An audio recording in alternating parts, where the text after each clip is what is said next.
ভাই এটা আইনি সুরক্ষা নিশ্চিত করতে হবে। আমরা এটা কোন পর্যায়ে আসে এটার জন্য আপনাদের মধ্য থেকে আবার একটা টিম নিয়ে আমি আসিফ স্যারের কাছে একটু সময় চাবো এই সপ্তাহের মধ্যে, যে স্যার একটু আমাকে সময় দেন, আমরা একটু আউটডোরে 2-4 জন কথা, এই খবরটা আবার আপনাদেরকে সবাইকে দিতে হবে।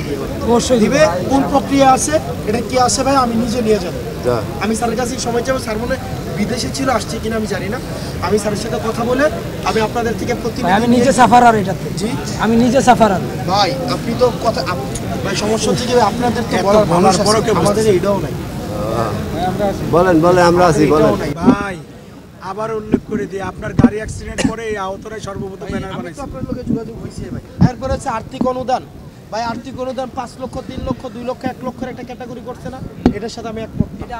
ঠিক ভাই এটার সাথে আমি একমত না। আমি তো কইলাম একমত না। এবার আসেন, ওই টাকার সাথে সাথে কিন্তু আপনাদের কর্মসংস্থান আছে, এটাও আমার মুখ থেকে আমি চাই না আপনারা শুনেন।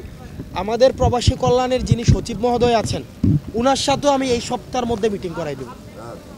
আমি ওনার কাছ থেকে একটা সময় নিয়ে মিটিং করাই দেব। তাইলে আবার আসেন, 1 নাম্বার দাবি, এটা চলমান প্রক্রিয়া। আপনারা প্রত্যেক দিনই দেখেন আওয়ামী লীগরা কেমনে, কালকে দেখলাম নেভি ছেড়ে দিছে, আজকে দেখলাম কোথাও ইয়া করে নিছে। ভাই এগুলো তো লাভ আওয়ামী লীগের, গোপালগঞ্জে না ভাই, এগুলো লাভ তো ভাই। আপনি আওয়ামী লীগের ইয়া করেন, ছেড়ে দেন, টাকা দেয়, তারা আপনাকে ওই এলাকায় কর্মী দিবে, তারা আপনার জন্য ভোটগুলা দিবে, তার জন্য সুবিধা না। এই বাণিজ্য সবাই জড়িত হয়ে গেছে, মানে কোন শালার পুতো হচ্ছে আহতদের পক্ষে নাই।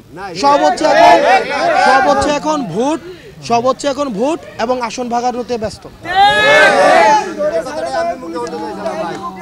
ভাই আমি তো কইলাম আজকে আমি নিয়ে যাবো এই সপ্তাহে। তাহলে আমি বলি, 1 নাম্বারটা চলমান প্রক্রিয়া, 2 নাম্বারটা চলমান প্রক্রিয়া, 3 নাম্বারটা এই সপ্তাহের মধ্যে আপনাদের একটা টিম, আমি যাকে মনে করি, তবে সে আপনাদের এইখানে আছে, একজন না অন্তত 3 জন, নাম ভাঙ্গা কইতে পারবো না। আচ্ছা, তার মানে 3 নাম্বারটা এই সপ্তাহের মধ্যে, 4 নাম্বারটা চলমান প্রক্রিয়া, তবে এটা কিভাবে বাস্তবায়ন হবে এটার জন্য একটা মিটিং হবে। মিটিং আমি ম্যানেজ করব, আমি রিকোয়েস্ট করবো একটা অ্যাপ্লিকেশন দিয়ে। 5 নাম্বারটা চিকিৎসার সুব্যবস্থা নিশ্চিত করতে হবে, এটা এই সপ্তাহের মধ্যেই। এটা কোনো ওই যে আলোচনার সাপেক্ষে চলমান প্রক্রিয়া ব্যাপারটা মনে হয় এই সপ্তাহের মধ্যে। 6 নাম্বারটা রাষ্ট্রীয় সম্মাননা, এটা আসিফ স্যারের কাছে জানবো যে আইনি সুরক্ষাটা কোন পর্যায়ে আছে, আর রাষ্ট্রীয় সম্মাননা প্রোক্লেমেশন, এই বিষয়গুলো নিয়ে তো আমরা স্টিল কাজ করতেছি।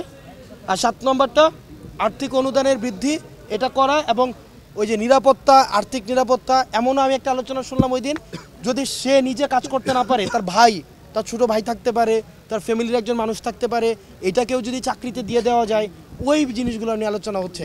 তার মানে এখানে 3-4টা বিষয় নিয়ে আমরা এই উইকের মধ্যে মিটিংয়ে যাব, আর 4টা বিষয় নিয়ে, আর 4টা বিষয় চলমান প্রক্রিয়া। এবার হিল্লোল ভাই, শরীফ, কামরুল, কামরান, মাহমুদ, এবার আপনাদের এবার ইচ্ছা, আপনারা কি এখানে উপদেষ্টা মহোদয়ের এখানে থাকবেন না আপনারা স্ব হসপিটালে যাবেন?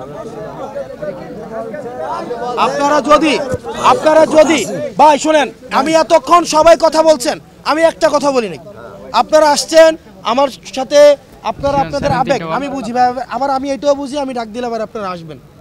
আপনারা আমাকে ভালোবাসেন, এবং আমি এটাও জানি আমার গাড়িতে যখন আক্রমণ করা হয় আপনারা যে পরিমাণ আন্তরিকতা দেখাইছেন, বা এখনো পর্যন্ত ভাই দিন শেষে সবাই যার যার স্বার্থ নিয়ে আসে, কিন্তু দিন শেষে এখনো পর্যন্ত আমরা দিন শেষে যারা পাবো আপনাদেরকেও পাবো, আবার আপনারাও যারা পাবেন আমাদেরকেই পাবেন। আমাদেরও গতি নাই, আপনাদেরও গতি নেই আমাদের।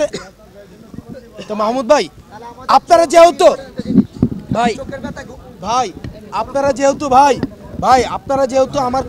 আমি যেহেতু আসছি, আপনারা যেহেতু কথা বলছেন, আমি শুনছি, এবার আমার কথাটা আপনাকে রাখতে হবে।